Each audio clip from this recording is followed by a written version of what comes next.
আসসালামু আলাইকুম দর্শক, শাহনাজ বিডি ফুড ব্লগে সবাইকে আরো একবার স্বাগত জানিয়ে শুরু করছি আমার আজকের রেসিপি। তেল ও রোদে দেওয়ার ঝামেলা ছাড়া কিভাবে আপনারা খুব সহজে ঘরে টক মিষ্টি ঝাল আমের আচারটা তৈরি করবেন সেটিই দেখিয়ে দিব। রোদে দেওয়ার ঝামেলা ছাড়াই এই আচারটি আপনারা সংরক্ষণ করতে পারবেন 1 বছর পর্যন্ত, কোনো রকম নষ্ট হবে না। তাহলে চলুন কথা না বাড়িয়ে পুরো প্রস্তুত প্রণালীটা এক নজরে দেখে নিই। রেসিপিটি তৈরি করার জন্য এখানে আমি 1 কেজি আম নিয়েছি আর আমগুলোকে ভালোভাবে ধুয়ে নিয়েছি। এবার একটি পিলারের সাহায্যে আমগুলোর খোসাটা আমি ছাড়িয়ে নিব।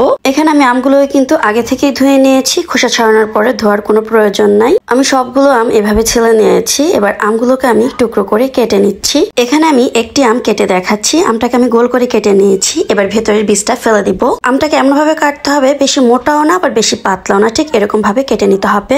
সবগুলো আম কেটে নিয়েছি। এবার আমের ভেতরে দিয়ে দিয়েছি 1 কাপ চিনি। এখানে আমি 1 কেজি আমের জন্য প্রায় 250 গ্রাম চিনি দিয়েছি। এবার এর ভেতরে দিয়ে দিয়েছি 1/4 কাপ ভিনেগার বা সাদা সিরকা, দিয়ে দিয়েছি 1 চা চামচ লবণ। এবার সবগুলো উপকরণ আমের সাথে ভালোভাবে মিশিয়ে আমটাকে 1 ঘন্টার জন্য ঢেকে রেস্টে রেখে দিতে হবে। এতে করে আমের ভিতরে চিনির শিরাটা ঢুকে আমটা শক্ত হয়ে যাবে, রান্না করার পরে ভেঙে যাবে না।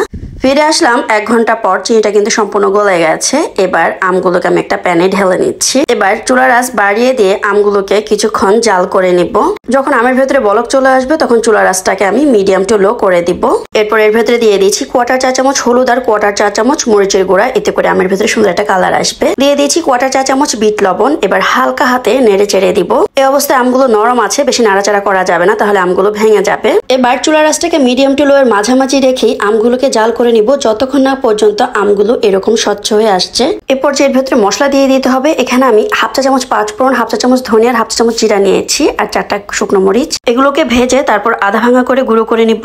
আচারের মশলা তৈরি করে নিয়েছি। এবার আমের ভেতরে দিয়ে দিচ্ছি। এ পর্যায়ে আলতো হাতে নেড়ে চেড়ে দিচ্ছি। মশলাটা দিয়ে আমটাকে আরো 2 থেকে 3 মিনিট ভালোভাবে চুলায় জাল করে নিব। কিছুক্ষণ জাল করার পরে দেখতেই পাবেন আমগুলো এরকম স্বচ্ছ হয়ে গেছে আর ভেঙে যাবে না, কারণ আমের ভেতরে পুরো শিরাটা ঢুকে আমটা শক্ত হয়ে গেছে।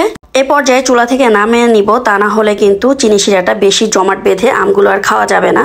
এবার আমটাকে আমি চুলা থেকে নামিয়ে নিচ্ছি। এ পর্যায়ে আমটাকে ভালোভাবে ঠান্ডা করে তারপর যে কোনো কাচের বয়াম বা ডিব্বায় ভরে রাখতে হবে। চাইলে আপনারা পরের দিনও আমটাকে বয়ামে ভরতে পারেন, তবে বয়ামটা অবশ্যই ভালোভাবে শুকিয়ে নিতে হবে। আমের লুকটা দেখে নিশ্চয়ই বুঝতে পেরেছেন আমটা কতটা পারফেক্ট হয়েছে। আশা করছি আমার আজকের রেসিপিটি আপনাদের ভালো লেগেছে। ভালো লেগে থাকলে অবশ্যই একটা লাইক দিয়ে দিবেন। আজ এই পর্যন্তই, আবারও চলে আসবো নতুন কোনো ভিডিও নিয়ে। সে পর্যন্ত সবাই ভালো থাকবেন, সুস্থ থাকবেন, আমার জন্য দোয়া করবেন। আল্লাহ হাফেজ।